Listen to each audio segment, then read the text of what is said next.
Shalom, ici l'apôtre Oscar Tuikala. Ça me fait plaisir de vous revoir encore.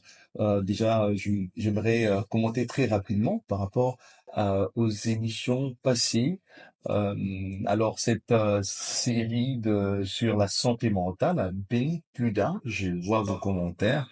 Déjà, j'aimerais dire merci à tous ceux qui sont en train de partager la dernière émission. Waouh! Que Dieu vous bénisse, je vais vraiment partager. Seulement, j'aimerais vous encourager aussi de commenter et d'aimer, parce que plus que vous commentez, plus vous aimez, ça fait en sorte à ce que plusieurs personnes puissent voir ces émissions-là. Ça fait partie de l'évangélisation que nous sommes en train de faire en tant qu'enfants de Dieu. Donc voilà. Alors, aujourd'hui, nous parlerons de l'oppression. L'oppression. Eh ben, même l'apôtre Paul, malgré les révélations qu'il a reçues de Dieu, un homme puissant, il a été oppressé. N'allez pas loin, restez là et aujourd'hui, nous en parlons.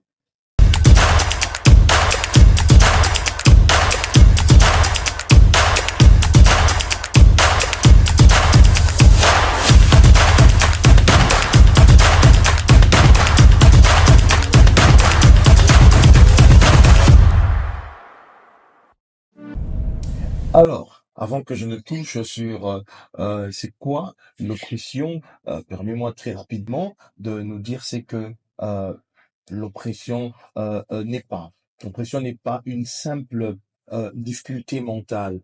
L'oppression, ce n'est pas juste une fatigue morale ou juste un stress débordant.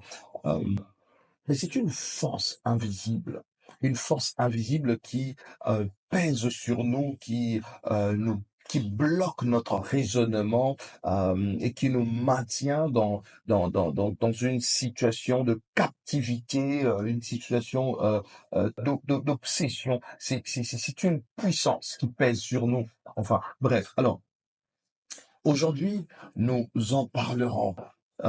Tu es là, parfois tu n'arrives pas à penser à autre chose que ton problème. Ce problème est devenu comme un géant. C'est justement ça, l'oppression. Et comme je l'ai dit dans l'introduction, si l'apôtre Paul, malgré la révélation de l'évangile qu'il avait, il a expérimenté l'oppression à combien de fois raison, toi et moi. Alors, très rapidement, ça sera notre écriture de base, 2 Corinthiens, chapitre 12, versets 7 à 9. Exploitons le premier verset, la Bible dit, il m'a mis il m'a mis une écharde dans la chair, un ange de Satan pour me souffler. Et là, j'étais en train de dire, disons cette écriture très rapidement, on va exploiter le 7e verset seulement. Écoutez ce que l'apôtre Paul est en train de dire. Il m'a mis une écharde dans la chair, un ange de Satan pour me souffleter. Alors, il y avait un ange du diable qui mettait la pression à l'apôtre Paul, une force invisible qu'on ne voit pas, mais qui pesait sur lui. Alors, en ce qui concerne l'oppression, ce n'est pas une affaire du thérapeute. Le thérapeute peut faire peu de choses en ce qui concerne l'oppression. Il y a des situations, il ne suffit pas seulement la thérapie pour sortir de là. Et l'oppression, ça va au-delà d'un thérapeute. Ça va au-delà de la thérapie. Et pourquoi? Parce que sa racine est spirituelle. Pour les choses spirituelles, on traite cela spirituellement. Alors, si tu pars auprès d'un thérapeute, il va juste caresser le problème, mais le fond va rester parce que la racine, elle est spirituelle, elle n'est pas mentale. Donc, si tu es là, tu es en train d'expérimenter cela, tu es oppressé par rapport à une situation ou une autre, je pense que cette émission va beaucoup te bénir. Alors, pendant que tu es en train de le suivre, je t'encourage de partager cette émission, je t'encourage de de aimer et de commenter, parce que si vous commentez, ça nous donne une orientation. Et si je parle de ce sujet aujourd'hui, c'est justement parce que il y a des gens qui ont commenté et le Seigneur m'a dit, va dans cette direction-là.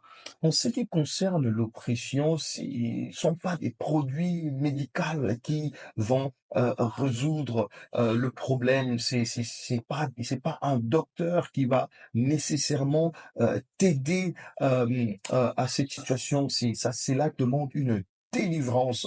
Si tu es en train d'expérimenter une oppression, c'est plutôt la délivrance qui va t'aider.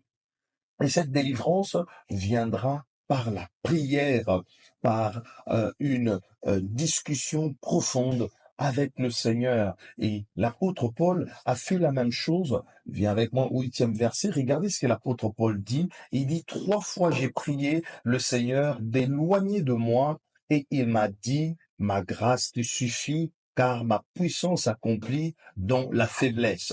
La deuxième partie, la réponse du Seigneur, nous allons exploiter plus tard. Mais j'aimerais que nous commencions d'abord par la prière de l'apôtre Paul. Il était oppressé. Il n'a pas demandé un conseil auprès d'un frère apôtre. Il n'a pas demandé un conseil à l'église, mais il a prié. Ou encore, il pouvait demander à l'église de prier avec lui. Regardez, la méthode de Paul, c'est la prière. Alors, il a prié et Dieu a répondu.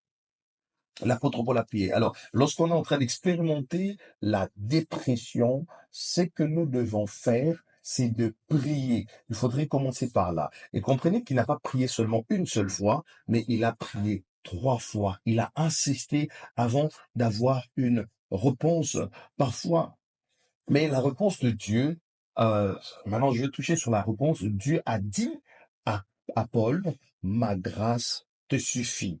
Il y a certaines situations que Dieu parfois, il ne va pas changer cette situation-là par rapport à ta prière, mais il te donnera la paix pour la traverser. Et Paul, il a prié.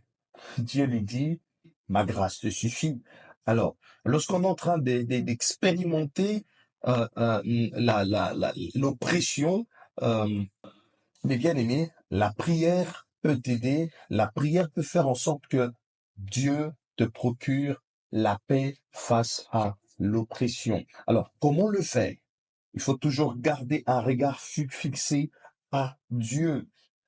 Mais très souvent, lorsqu'on est oppressé, nous regardons notre situation. Mais regarde pas ta situation, mais fixe ton regard à Dieu. Puisque c'est Dieu qui va te délivrer et pas le contraire. Alors, puisque l'oppression, quand ça s'est fait, c'est une pression qu'on est en train de te mettre par rapport à ta situation, par rapport à une réalité que tu es en train de vivre, que tu es en train de traverser.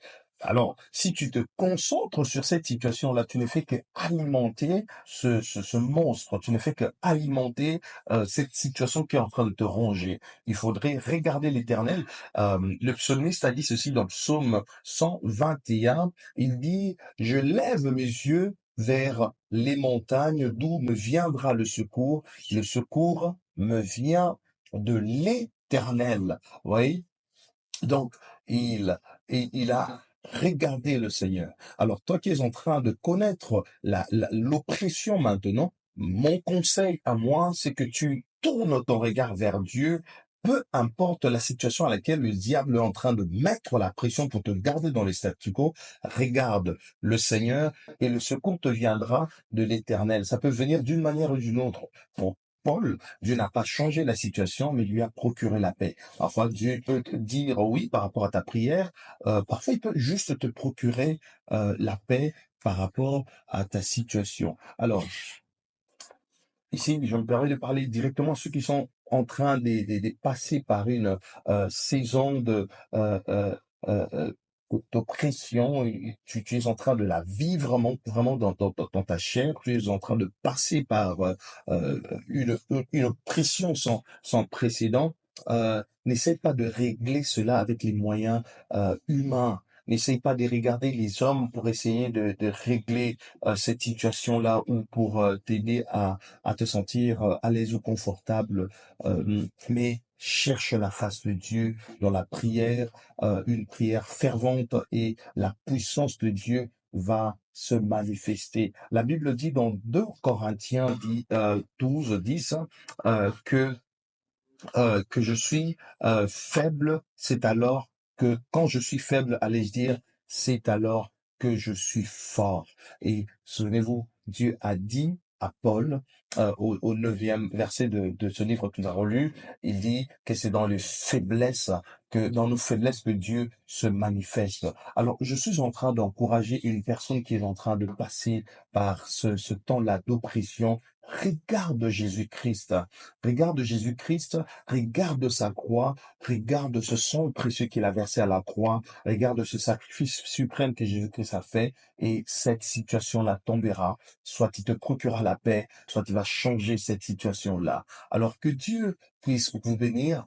Commentez et dites-nous si vous a aidé ou vous avez d'autres questions. Et je me permets de prier pour tous ceux qui sont en train de me suivre, qui sont oppressés, que cet esprit-là te quitte dans le nom de Jésus. Nous condamnons cet esprit à aller dans le lieu aride. Que la main de Dieu vienne sur toi et te délivre de cette puissance de ténèbres qui t'oppresse, qui oppresse ta maison, qui oppresse tes enfants. Nous chassons cet esprit au nom de Jésus. Laisse que la main de Dieu soit sur toi, que la main de Dieu te protège. Nous nous retrouvons très bientôt pour le prochain numéro. Que Dieu vous bénisse et on se dit à très bientôt.